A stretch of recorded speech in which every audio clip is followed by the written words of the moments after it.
mas pinili mo na matuto ngayong gabi na to. Yes. So, part po yun ng tinatawag natin na sacrifice. Yes. At part po yun ng commitment.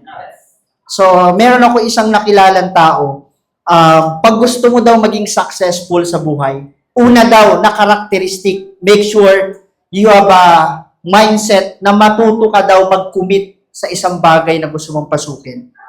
Maraming gusto mag-engineer, yun yung career na pinapasok nila. Yung iba gusto mag-teacher, yun yung career na pinapasok nila. So again, guys, bago tayo magsimula at bago mo ipakilala at tawagin yung speaker natin, mas maganda siguro, yan, i-prepare mo natin yung mga notebook, ballpen natin, recordings natin, para yung mga tututunan natin ngayong gabi na to, di ba, maisulat po talaga natin. Kasi sobrang dami na rin po niyang natulungan na kumita rito ng malaki. Kaya naman guys, okay lang ba pag tinawag ko siya, i-warm welcome po natin? Yes! Kasi ako po, personally na natulungan niya po ako sa negosyo natin. In fact, nag-start ako dito estudyante, and imagine na, habang nag-aaral ako nung time na nag-start ako, siya talaga yung nag-follow up sa akin, kaya papunta niya ako ng office. And ang magandang part kasi hanggang sa dumating yung time, nagkaroon ako ng achievement sa business. Alam mo, good news, isa po ako sa mga unang member niya na nakasama niya sa international tour. Diba? So, yun yung maganda. Kasi, guys, lahat talaga ng mga tinuro niya, reminders niya, in-apply ko talaga. Kaya hanggang dulo, kasama ko siya.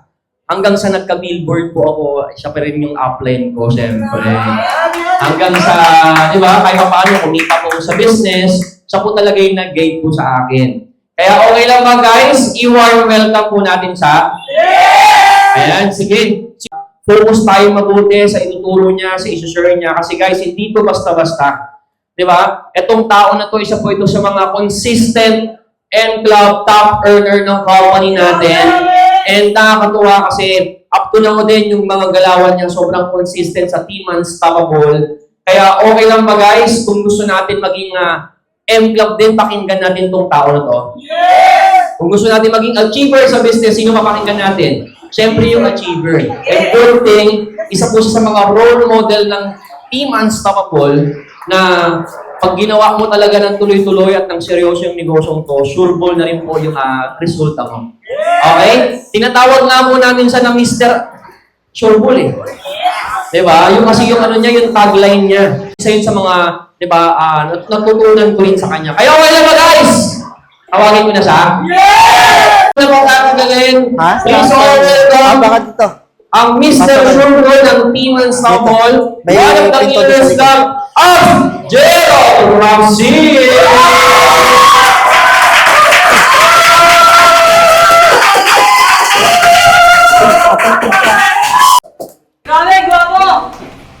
Parang yung iba nagulat, no? Yan. Parang tumayo, sige mo mo kayo. Guys, palakpakan naman natin si Sir Ace. Ang ating nag-introduction. Sabi, no? Unang introduction, Lux Boys agad. Matindi, naka-billboard pa, no? So, kumusta? Kumain na ba ang lahat? Yes! At mas pinili mo na matuto ngayong gabi na to. So, part po yun ng tinatawag natin na sacrifice. At part po yun ng commitment. So, meron ako isang nakilalang tao, pag gusto mo daw maging successful sa buhay, una daw na characteristic, make sure you have a mindset na matuto ka daw mag-commit sa isang bagay na gusto mong pasukin. Maraming gusto mag-engineer, yun yung career na pinapasok nila. Yung iba gusto mag-teacher, yun yung career na pinapasok nila. Or nandito ka sa business natin, sa community, dapat makuha mo yung right mindset na magkaroon ka ng mas matinding commitment sa ginagawa mo. Okay lang po ba yun? Yes! And again, pakilala po ako ng mas maayos, no? My name is Gerald Rapsing, isa po sa mga sureball na negosyante ng ating company, no? Di ko lang alam, ha? Di ko lang alam kung nakikita niyo yung ating mga videos, may mga content tayo na ginagawa right now sa page natin. So, search it out lang sa Gerald L. Rapsing, may kita niyo po yun. Sa mga naka-follow na, sa mga nagsusupport. Ang dami nating mga viewers every time na nagpo-post tayo ng mga content about business, about sa nangyayari. Kasi marami nagtatanong, ano ba yung business dyan sa Quezon Hub?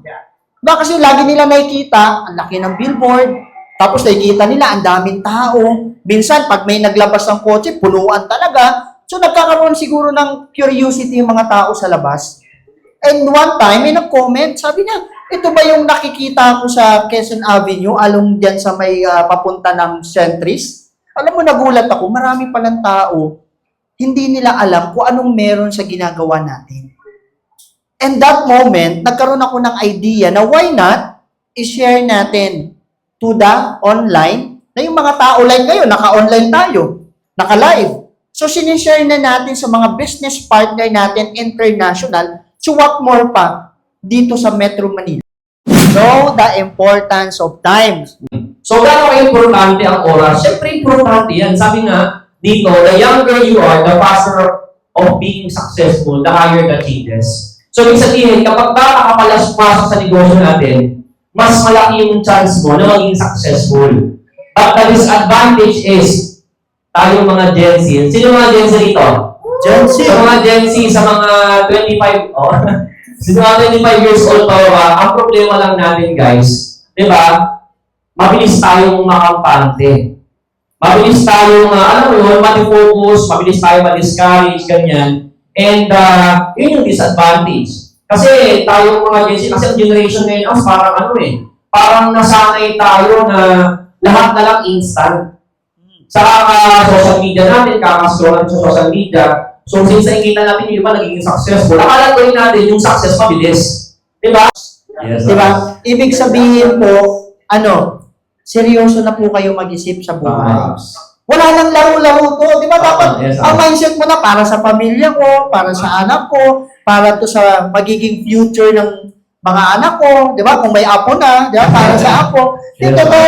Hindi na, wala nang laro-laro eh. Kumbaga pag medyo bata, ay sige, tsaka na ako magseryoso. Pag 20 years old na ako, 18 pa lang eh.